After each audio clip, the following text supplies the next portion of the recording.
A.D.K. This is Club 85. And this is Metal to the Masses.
Hey there, it's Dave from the A.D.K channel.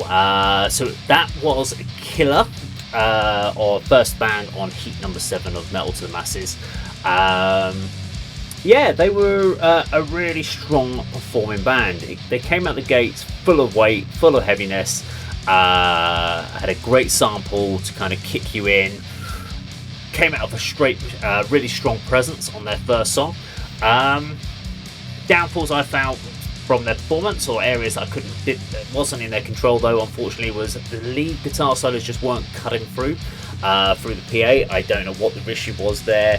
It might be levels overall, just a bit too high across the boom, so that lead guitar just couldn't quite cut it through. So we kind of missed out. I could really see that he was playing some really nice intricate solo parts, but for whatever reason couldn't quite hear what was going on. And I just felt the overall energy of the track. Once they came out hard, and they maintained it the whole way, but it never kind of upped or downed, and so you kind of lagged a little bit in the energy as the set went on. Apart from that though, really strong band, some really good heavy music. Yeah, and I'm sure even no matter what happens on the Metal to the Masses, they will do well within the region. So definitely go check out Akilla. Okay, just watched Akilla, blown away. I haven't seen a band like this in this competition so far. Melodic death metal, which I normally don't have any time for. A bit of sorrowful black metal in there, and the triumphant resilience of Paradise Lost, especially in the way that they were reaching the chorus, and the epic harsh vocals. The guitar players were sensational. The singer, probably the strongest performance I've seen in this competition, you know, using that distorted rasp, that really malevolent but also colossal death metal voice. He didn't need to go to clean mode. Everything he did today, every note, every cadence of his voice, spot on. The drummer, really impressive. I think in that last song, was it the penultimate song, they almost threatened the breakdown, which you would never get in this type of music, and then they threw in an extra beat, and it ended up being an offbeat, and everyone was just thinking, whoa, what's going on here? But I knew as soon as he stepped on stage, they were in vests, they're playing V guitars, they've got long hair and beards, and just the posture of the singer as he crouched in front of the microphone. holding his right hand over the bridge of his guitar, ready to palm mute it and play some death metal riffs. I knew these were going to be good. They were even better than I expected. I could even see them playing Bloodstock. We might have a new favourite to win the competition here. That was excellent. They've got an album coming out as well, and I'm looking forward to it. I will definitely review the Scream Blast Repeat, and we will definitely review it for the A.D.K Rock and Metal channel.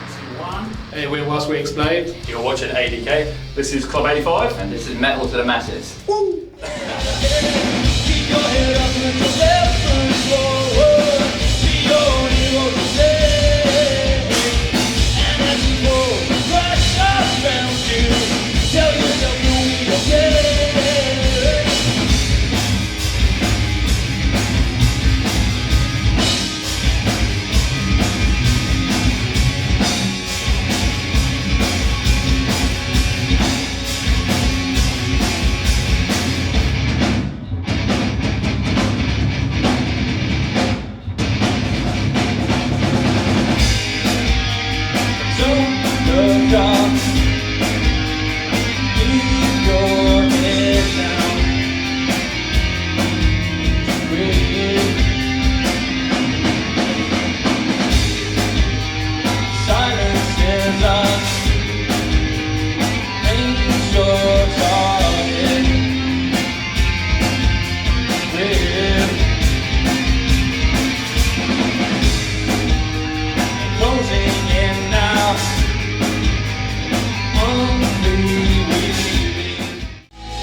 Hey there, it's Dave from the A.D.K channel, and so that was Whilst We Explode.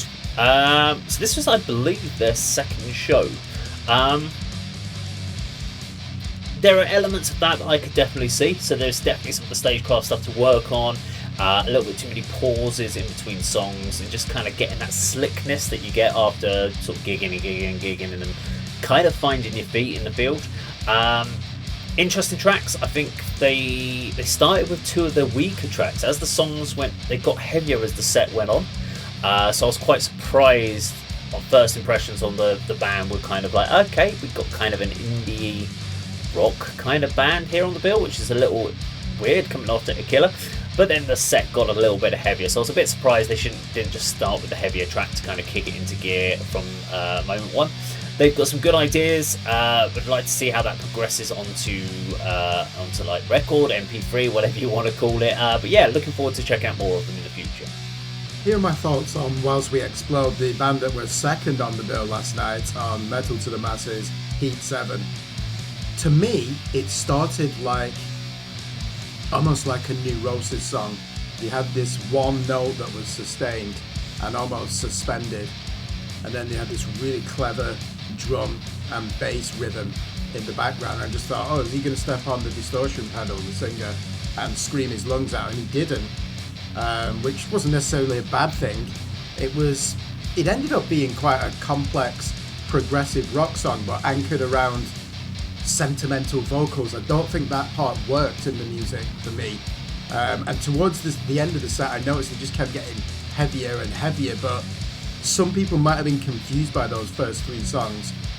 Definitely progressive rock, no aggression whatsoever. Again, nothing wrong with that.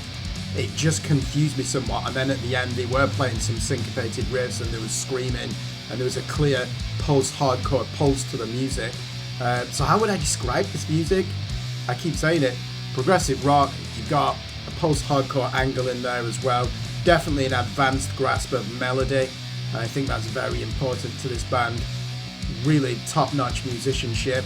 Only their second gig as well, so one has to be impressed by that. I'd like to listen to them on record, I think, to understand them a bit more. But yeah, that was an enjoyable show. Hi, we're Valor Fog. You're watching A.D.K. This is Club 85. And you're watching Metal to the Masses. Woo!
Okay, that was Velour Fog. Really interesting band. Now, I'm a hard rock guy. Anyone that knows and watches the A.D.K channel will know that I'm more of the hard rock than probably Kirk or Andy is. So yeah, I really enjoyed their set. I like the mix of styles on the very first track. A little bit of rap in there coming from the rhythm guitarist, mixed in with the kind of classic vocal performance of almost Pearl Jam-esque grungy vocal style on the first track. We then went more into kind of a classical kind of skid row kind of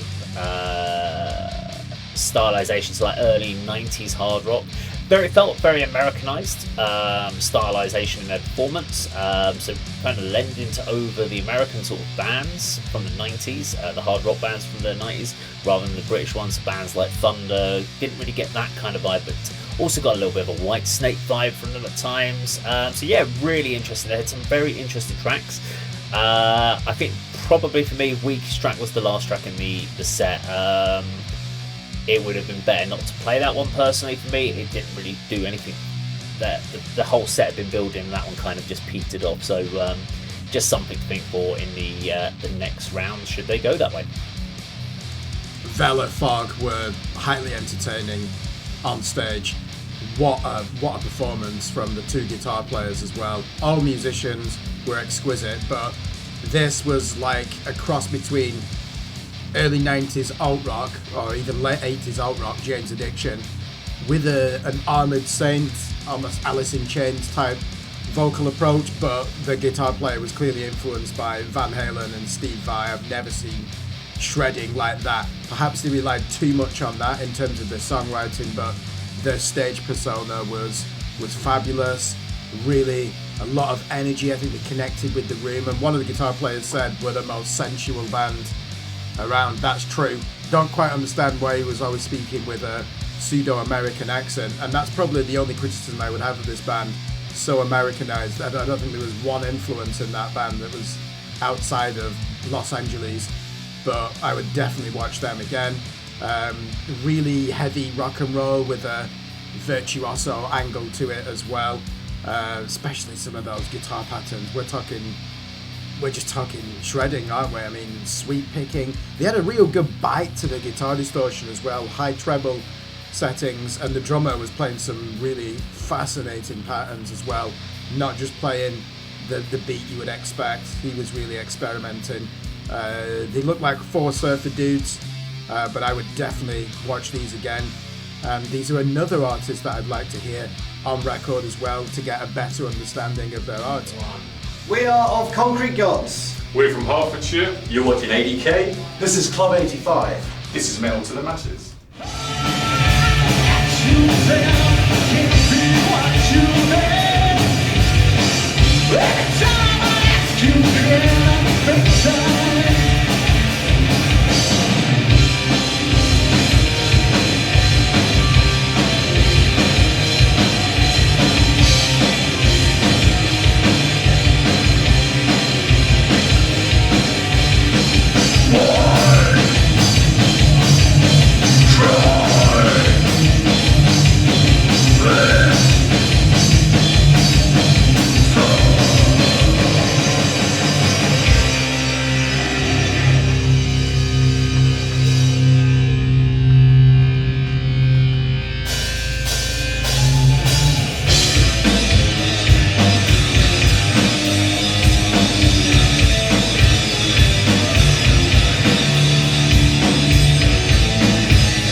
Okay, so that was of Concrete Gods, the final competing band of this evening, and I saw them last year in whatever heat it was, heat 3, heat 4, whatever it was, in the 2022 Metal to the Masses, and at that point they played a more clean acoustic style set due to having had some time with drummers not been well.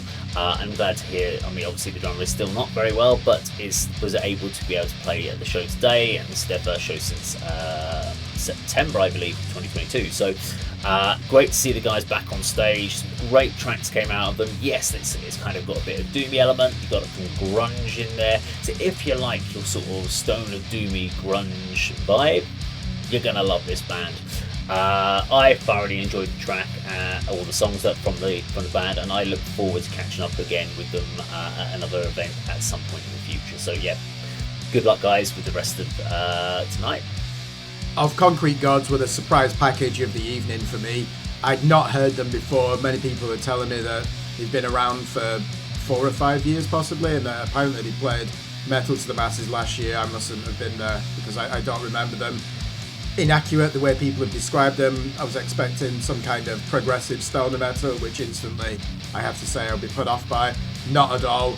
There's a good tempo, good pulse for this music, a lot of palm-muted downstrokes as well on the guitar, so they had a good crunch to it, and the vocalist was very strong as well. One has to say, he really did make the most of his gullet. Really, really muscular as well, but he had a fragility to his voice as well, and then he would hit the high notes in the chorus for that anthemic, almost trad metal approach, and then he would even growl. So good vocal range. Though the rhythm section were excellent in this band. I knew they were going to be good. One of them had a t-shirt out of that Norwich Death Doom band Incineration, and the bass player was wearing a t-shirt, a Clutch t-shirt. He provided really strong backing vocals as well. Good set, good sense of humour from the vocalist in between the songs as well. I thought those 5 enjoyed it up on stage. Some really good lead guitar work as well. I think with these, there was just that bristling energy that really stood out for me, and I'm actually not surprised that they went through. I think their time has come, and it's clear that this band is on the up. Well done.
Okay, so that was Old Horntooth. I think it sets it off pretty much the way you expect it to be, where the band says, we've got 2 songs for you, and it's a 30-minute set. Straight away I'm going, oh crap, it's Doom.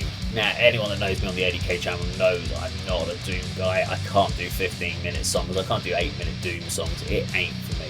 However, saying that, a lot of people will like that sort of thing. So I know David Hembry would have been loving this. He introduced him in such a way, and he loved that sort of style of music. So there's obviously a market for this. And Andy, if he'd been able to attend tonight at the channel, he would have loved seeing these guys. I know he's seen the band before. So everyone's got their own sort of style of music and everyone likes different things, so that's great. I found watching it just doesn't work for me with doom bands. You're just sort of staring at them and it's a repetitive kind of the same whatever 4 chords, Black Sabbath-y style chords for a very long period of time. It made my brain just wander off places. But what did happen was on the last track, in the last few minutes, I kind of started daydreaming and I just went into a kind of a weird trance. And I suppose, actually, doom music in that element works pretty well. So, yeah, there is definitely a market for it. I don't see myself watching it again, but I'm sure there's a hell of a lot of people that did enjoy it tonight. So, yeah, best of luck with the old Horntooth. Thank you. Old Horntooth were a strange band for me to be a guest headliner, although what bill are you going to put them on? Doom metal, 30 minutes, 2 songs, and I'm not kidding. I think they played the same 4 notes in both songs. There was no dynamic variation. There was no tempo changes. I know it's doom metal, but I really just struggled to understand this type of music. Really good guitar sound, sludgy. You can almost feel it in your chest. The bass was nice and loud. Listen to the resonance on the snare, but I'm just confused, perplexed even by this. Directionless music. It just did not go anywhere. Not enough vocals in there either. It probably would have been. I would have preferred it if the vocals were aggressive as well, screaming a bit like Neurosis. There's clearly got the foundations to be experimental, but why just play the same 4 notes in 4/4 timing for 15 minutes for each song? You've got a good platform there to almost look at this from an avant-garde angle. So baffled by this, not really my type of music. When I say I like doom metal, I like death doom, and I like the offshoots, the more avant-garde stuff like Neurosis and Cult of Luna. Old Horntooth, they need to be playing some riffs for me. That's just playing ringing 5th chords, not much going on. I mean this most of all to everyone at Shoulder here tonight, to all you fans who show up every week, show us your love, bring the energy. We're nothing without you. So to you guys, from all of us, thank you. Okay, so without further ado, I can reveal that the first band going through to the quarterfinals is going to be of Concrete Gods!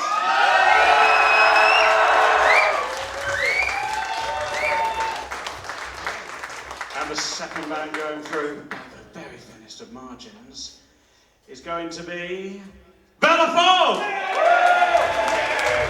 But seriously, congratulations to every band tonight. You all play fucking killer sets, and we love every single one of you. I would not have liked to have been a judge tonight. But to all of you, thank you so much from all of us here at Club 85. We will be back here next week on Sunday, the final heat of this year. Very sad. But it's going to be awesome. So I hope to see all of you there. But in the meantime, thank you so much for coming down on a Sunday. We love you all. Cheers. You're awesome. Remember that. See you around. Rock on.